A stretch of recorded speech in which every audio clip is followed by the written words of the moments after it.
In our first segment, we're focusing on the recent grad, someone who's just landed their first job, likely with student loan debt and limited savings, and trying to navigate the world of personal finance.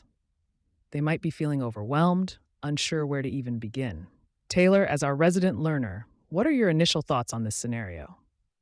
It's definitely a relatable situation. I remember graduating and feeling totally lost. Like I had a job, but suddenly I had to manage my own finances completely. It's a big shift. One of the questions I had back then was, how can a recent graduate effectively gather their financial data when they have limited financial history? It feels like there's not much to gather. That's a great question, Taylor. Sam, as our expert, what are your thoughts? Even with limited history, gathering data is crucial. It lays the foundation. Think of your bank statements, pay stubs, loan documents. These are your starting points. Even if you only have a few months' worth, they paint a picture of your current income and expenses. Also, don't forget things like credit card statements, which can highlight spending habits. So, if I understand correctly, even though the history is short, it's still valuable to collect and analyze.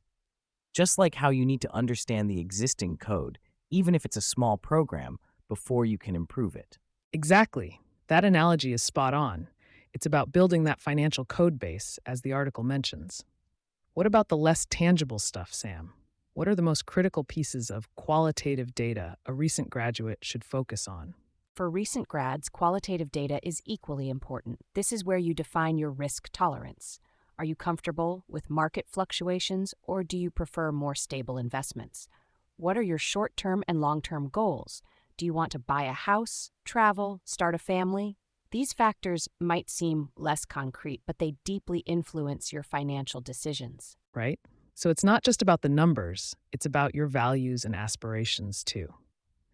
Taylor, how do you think understanding this financial code base empowers recent graduates to make informed financial decisions?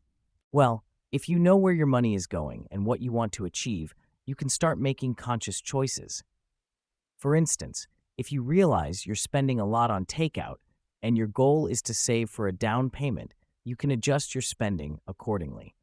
It's about having a clear picture so you can prioritize effectively. Precisely. Understanding your financial code base allows you to prioritize between competing goals: saving, investing, paying down debt.